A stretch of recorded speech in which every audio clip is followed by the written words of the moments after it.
Un ballon de football n'est pas censé se figer en plein vol, changer de trajectoire, puis tomber à la verticale comme une pierre. Pourtant, c'est exactement ce que le public du Miami Stadium jure avoir vu dans la nuit du samedi 11 juillet 2026. 90 secondes plus tard, ce même ballon reposait au fond des filets. Un quart de finale de Coupe du Monde venait d'être renversé. L'épopée d'un outsider avait failli être enterrée. Et l'étincelle à l'origine de tout cela se trouvait suspendue à une douzaine de mètres au-dessus de la pelouse. L'équipe lésée affirme que le but n'aurait jamais dû être accordé, les capteurs assurent qu'il ne s'était rien passé, et l'arbitre dit n'avoir rien vu. Voici l'histoire de Norvège-Angleterre.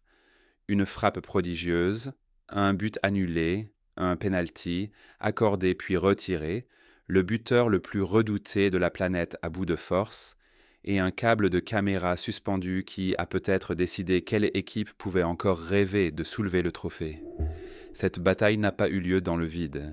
Elle s'est greffée sur un tournoi que beaucoup d'Européens jugent déjà miné par la politique, avec l'empreinte du président Trump.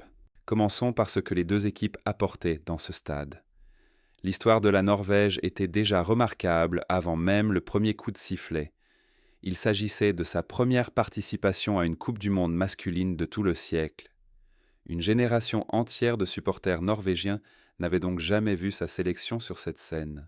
Lorsqu'elle y est enfin arrivée, elle a mis le feu au tournoi. 5 matchs que avant ce quart de finale, un but inscrit à chaque fois, 12 marqués et 9 encaissés. Une équipe qui échangeait les coups avec tous ses adversaires et continuait malgré tout à gagner. À la tête de cette charge se trouvait l'attaquant le plus redouté du moment.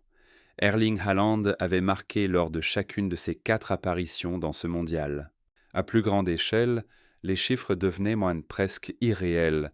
14 matchs officiels consécutifs avec un but pour la Norvège. 27 réalisations sur cette série à la poursuite de Marc, détenu récemment par James Rodriguez en 2014 et, chez les Européens, par Gerd Müller en 1970. C'était aussi le premier quart de finale norvégien dans une grande compétition. Mais l'histoire ne l'encourageait guère. La Norvège n'avait jamais battu une équipe européenne en Coupe du Monde masculine. 2 nuls et 4 défaites, avec 2 éliminations européennes en phase à élimination directe, chaque fois contre l'Italie, en 1938 puis en 1998. Pour atteindre les demi-finales, cette génération devait accomplir ce qu'aucune équipe norvégienne n'avait jamais réussi. L'Angleterre, elle, traînait un nombre qui pèse sur tout. 60. 60 ans depuis 1966, 60 ans depuis l'unique grand trophée jamais remporté par la sélection masculine, une population entière née et vieillie sans voir l'Angleterre gagner ce qui compte. Le passé récent n'avait pas refermé la blessure. Il l'avait aggravée.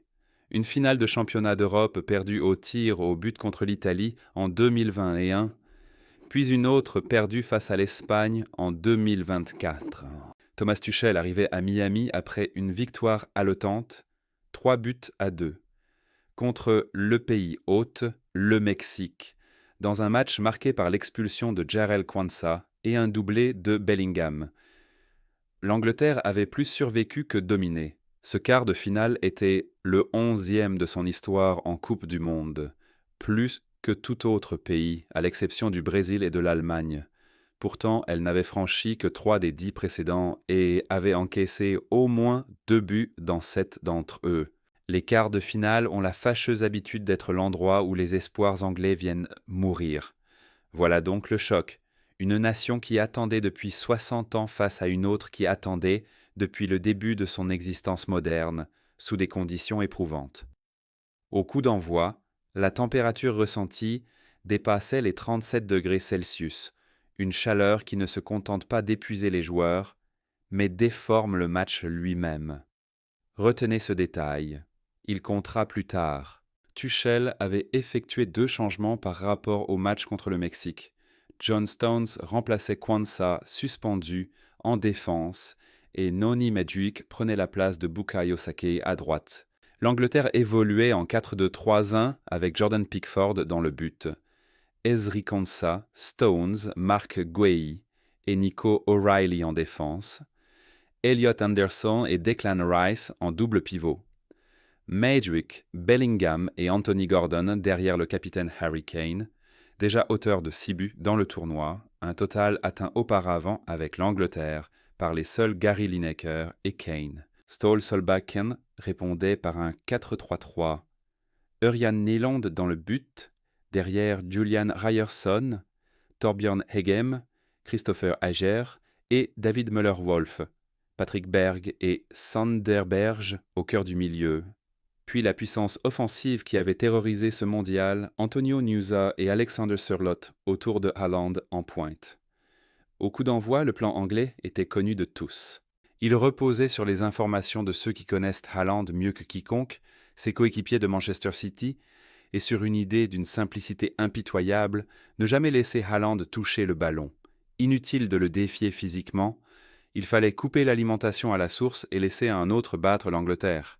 Pendant de longues séquences, le plan fonctionna à merveille, mais le football vous punit souvent par l'homme que vous ne surveilliez pas. L'Angleterre commença mieux, maîtrisant le ballon sans menacer, puis à la 36e minute, la Norvège porta le premier coup réel. Et quel coup! Andreas Schjelderup récupéra le ballon sur la gauche et se fabriqua un angle que la plupart des joueurs n'auraient pas tenté. Une position où le choix raisonnable consiste à centrer ou à remettre en retrait. Schjelderup ne voulait pas du choix raisonnable, il voulait l'exceptionnel. Sa frappe partie d'un angle impossible heurta l'intérieur du poteau avant de finir au fond. Pickford n'avait aucune chance, personne n'en avait. C'était l'un des plus beaux exploits individuels du tournoi et la Norvège n'était plus qu'à un but du plus grand résultat de son histoire. Le match faillit alors être plié. Juste avant la pause, la Norvège éventra l'Angleterre en contre. À 2 contre 1, Sørloth conduisait le ballon, Haaland était totalement seul à côté de lui et réclamait la passe. Un simple ballon transversal aurait doublé l'avance. Il ne vint pas. Sørloth poursuivit seul, et Haaland leva les bras, stupéfait. Ce moment entra la Norvège pendant des années à cause de ce qui suivit.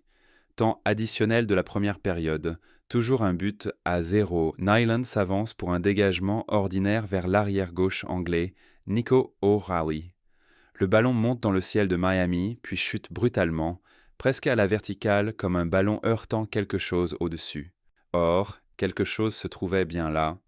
La Skycam, un dispositif de prise de vue, suspendu à des câbles tendus entre les 4 coins du stade. Les ralentis semblaient montrer le dégagement de Nyland traverser précisément cette zone. Et un ballon ne s'arrête pas en l'air avant de tomber, droit tout seul.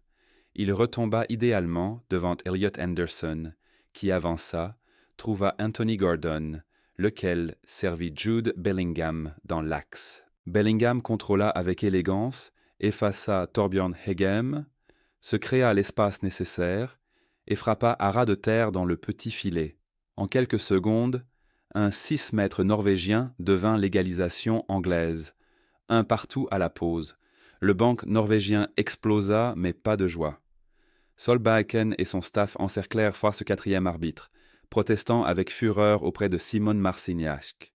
Plusieurs joueurs entourèrent l'arbitre sur la pelouse, et un membre de l'encadrement fut aperçu en train de pointer directement la Skycam. Selon les lois du jeu, toucher un objet suspendu au-dessus du terrain constitue une interférence extérieure. Le jeu doit être interrompu et reprendre par une balle à terre. L'assistance vidéo peut également intervenir lorsqu'un tel incident mène directement à un but. Les outils existaient pour corriger l'action. Aucun ne fut utilisé. La FIFA réagit rapidement en expliquant que le ballon connecté de ce mondial embarquait un capteur assez sensible pour détecter le moindre contact, un électrocardiogramme du ballon. Or, ce capteur n'avait enregistré ni pic, ni impact, ni rien du tout lorsque le ballon était passé près du câble. D'après la machine, il n'avait rien touché. Il avait simplement décidé, de lui-même, de tomber du ciel. Solbakken ne l'acceptait pas. Après la rencontre, il déclara que le ballon était tombé à la verticale sans raison et avait changé de direction. Face au capteur muet, Il reconnut ne pas savoir quel argument opposer à une machine, mais insista. Tout le monde dans le stade croyait que le ballon avait touché le câble, y compris son gardien. Il qualifia la situation de surréaliste et se demanda à voix haute s'il fallait créditer la Skycam d'une passe décisive. Selon lui, Marcignac lui-même lui avait dit à la mi-temps qu'il n'avait tout simplement rien vu. Tuchel ne jugea pas la question absurde. Il évoqua la puce du ballon et rappela que la technologie était censée être assez précise pour détecter le frôlement d'un cheveu. Les officiels devaient donc pouvoir trancher avec certitude. Tuchel savait exactement à quoi il faisait référence, car cette même technologie avait déjà brisé des cœurs dans ce mondial. En 16e de finale, la Croatie avait cru égaliser contre le Portugal dans le temps additionnel, avant que le but ne soit annulé, parce que la puce avait détecté le contact infime d'un joueur croate hors jeu au départ de l'action. Contre la Croatie, le capteur avait repéré un toucher invisible à l'œil nu. Contre la Norvège, il n'avait rien détecté, alors que presque tout le stade jurait avoir vu quelque chose. La Norvège reprit la seconde période à égalité alors qu'elle était convaincue de devoir mener, et moins de 10 minutes plus tard, les dieux du football remuèrent le couteau. 55e minute, corner pour la Norvège, le ballon arrive dans la surface et Torbjørn Hegem s'élève pour marquer de la tête. Le COP norvégien exulte. 2-1. Le rêve repart. Sauf qu'il ne repart pas, car l'assistance vidéo examine déjà un geste survenu juste avant le corner. En luttant pour se placer, Haaland avait poussé Elliot Anderson en pleine poitrine avant la frappe. Selon une nouvelle règle de l'IFAB introduite pour ce tournoi, une faute commise juste avant qu'un corner soit joué peut désormais être sanctionnée rétroactivement. Marcignac, à la voir l'écran, constata la poussée, annula le but et ordonna de rejouer le corner. Le deuxième but norvégien de la soirée disparaissait. L'ancien arbitre de haut niveau, Mark Clattenburg, valida publiquement la décision. Haaland avait clairement poussé Anderson et le nouveau règlement imposait de sanctionner ce geste. Le capitaine norvégien résuma leur frustration. Un joueur aussi grand et puissant que Haaland ne devrait pas être puni pour utiliser son corps, alors que les attaquants sont retenus dans toutes les surfaces sans presque jamais obtenir de faute. 2 buts norvégiens, 2 interventions de la vidéo, toutes 2 contre eux. Mais la Norvège ne s'effondra pas. Au contraire, elle devint plus tranchante. Autour de la 78e minute, elle paraissait même la plus dangereuse, se procurant au moins 2 bonnes occasions et repoussant l'Angleterre dans son camp. Solbakken lança Oscar Bob et apporta de la fraîcheur à la place de Schjelderup et Sørloth. Tuchel avait déjà tranché à la pause. Il avait sorti Madueke et, plus surprenant encore, Declan Rice, l'un des meilleurs milieux défensifs du monde, pour faire entrer Saka et Eberechi Eze. Le message était clair. L'Angleterre voulait gagner avec le ballon. Saka causa immédiatement des problèmes à droite, adressant un centre qui passa juste à côté du second poteau, puis un ballon à ras de terre que la Norvège dégagea de justesse. Les 86 minutes ne suffirent pas. 7 minutes de temps additionnel s'écoulèrent sans nouveau but. Un partout avant la prolongation, dans la fournaise de Miami, avec une température ressentie toujours supérieure à 37 degrés et une place en demi-finale promise à l'équipe qui garderait un instant de lucidité. Il fallut moins de 3 minutes à l'Angleterre pour le trouver. Morgan Rogers, entré en jeu, tenta sa chance de loin. Une frappe sérieuse, mais de celle qu'un gardien capte 99 fois sur 100. Cette fois, ce fut la 100e. Nyland ne parvint pas à le bloquer, le ballon lui échappa et Jude Bellingham rôdait exactement à l'endroit où les opportunistes les plus dangereux semblent toujours se trouver. Il réagit le premier et expédia le rebond au fond à la 93e minute. 2-1 pour l'Angleterre, 2e but de Bellingham dans la soirée, 4e en 2 matchs. Pour la Norvège, le mot cruel était trop faible. Elle avait inscrit le plus beau but du match, vu un 2e but valable selon elle être annulé et restait convaincue que l'égalisation anglaise n'aurait jamais dû compter. Le coup fatal venait maintenant de la seule véritable erreur de son gardien. Et la controverse n'était toujours pas terminée. Quelques minutes plus tard, Jed Spence pénétra dans la surface norvégienne et sembla être accroché par derrière par Bob. Marcignac désigna le point de pénalty, une décision qui pouvait tuer le match, mais la vidéo le rappela encore une fois. L'arbitre revint sur son choix, estimant que le contact était insuffisant. Pour la troisième fois, les officiels réécrivaient une décision majeure. Cette fois, le revirement bénéficiait à la Norvège et maintenait ses espoirs en vie. La fin fut à la hauteur. Mark Gay se jeta devant une frappe de Noussa pour réussir un contre aussi précieux qu'un but. Berg tira de peu au-dessus juste avant puis juste après la pause de la prolongation, et Bob gâcha une ouverture qui aurait pu tout changer. Puis, à la 106e minute, vint l'image annonçant la fin du rêve norvégien. Erling Haaland quitta la pelouse, remplacé par Jørgen Strand Larsen, alors que le quart de finale restait indécis. Solbakken déclara ensuite que la décision n'avait même pas été difficile, reconnaissant que Haaland était totalement vidé et qu'il aurait probablement dû le sortir 10 minutes plus tôt. L'attaquant avait reçu un coup à la jambe et, avec l'écrasante chaleur de Miami, n'avait plus rien à donner. Les statistiques confirment l'efficacité du plan anglais, 2 tirs dans toute la soirée, un seul cadré. L'homme qui avait marqué lors de 14 sélections consécutives fut réduit au rôle de spectateur par une défense qui refusa de laisser le ballon lui parvenir.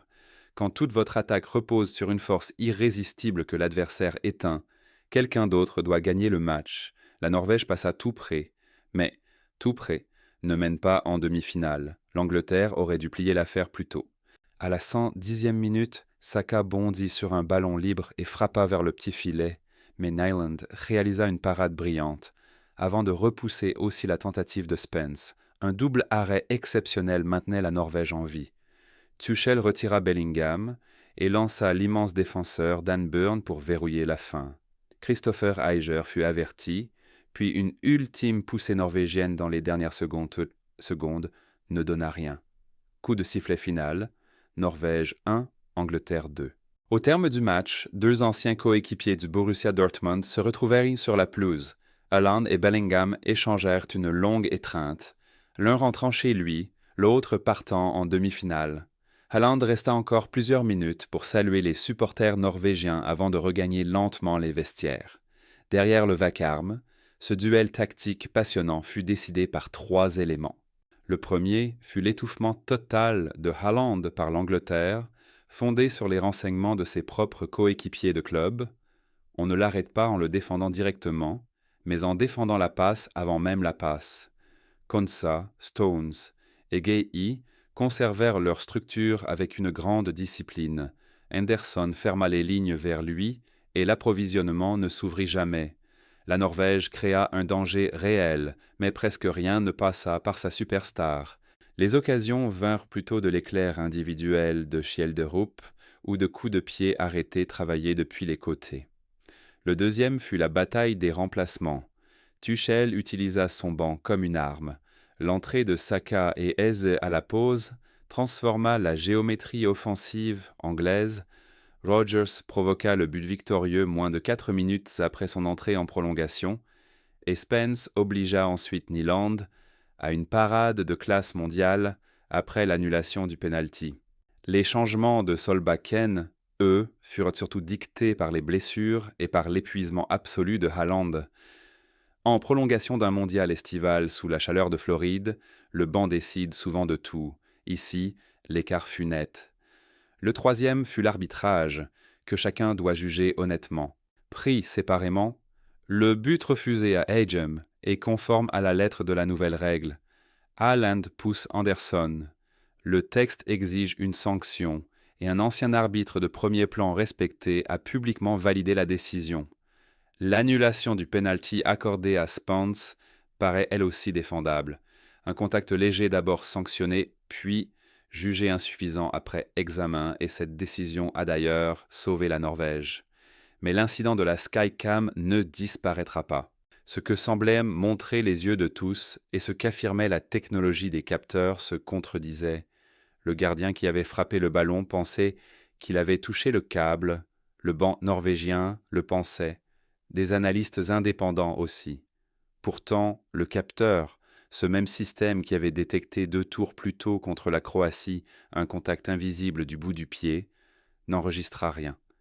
Soit la technologie a failli au pire moment possible, soit tous les regards du stade se sont trompés.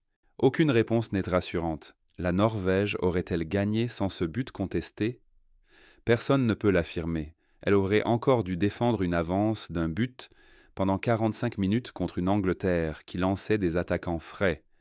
Et le choix de Sørloth de conserver le ballon au lieu de servir Haaland, totalement démarqué, fut aussi coûteux que n'importe quelle décision arbitrale.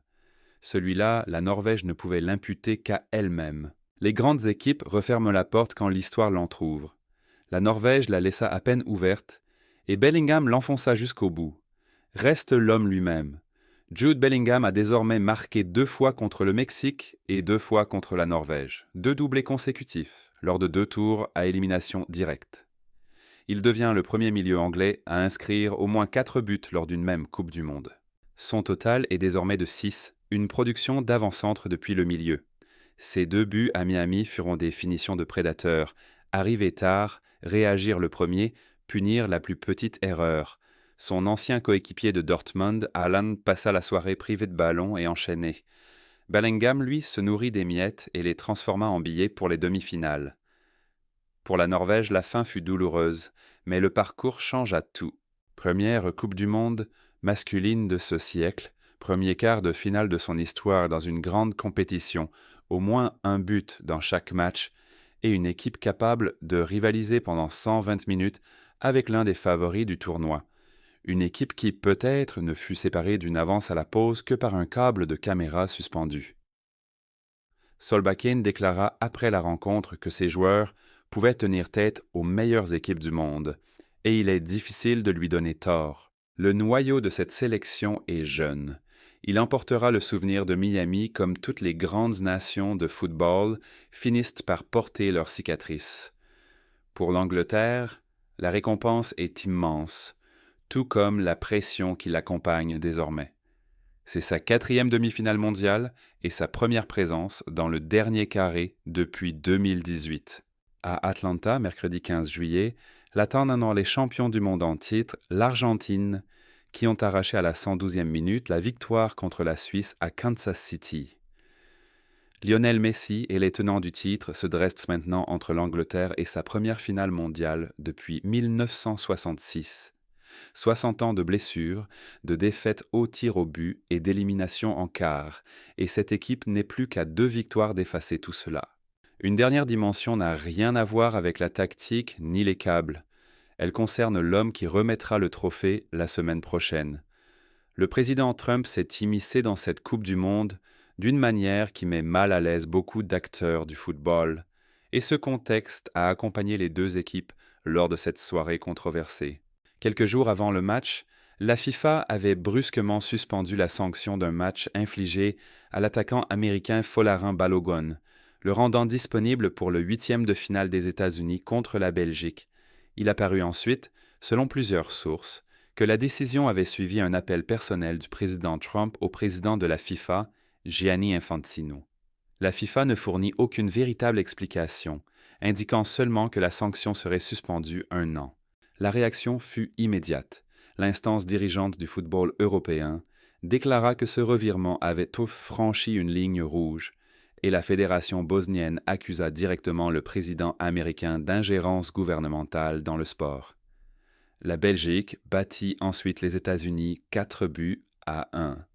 Ses joueurs célébrèrent en reproduisant la danse emblématique de Trump, avant de publier en ligne une provocation de 2 mots « Annulez ça ».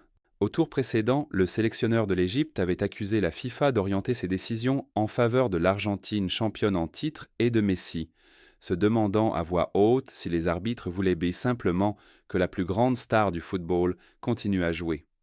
Dans ce climat, on comprend mieux la fureur norvégienne après la Skycam, et pourquoi tant de supporters neutres ont immédiatement imaginé le pire au sujet de l'assistance vidéo dans ce tournoi. Rien ne prouve que la politique ait influencé cette décision. Mais la polémique est tombée sur une Coupe du Monde déjà prête à se méfier de chaque décision litigieuse favorable à l'Angleterre, aux États-Unis ou aux champions en titre.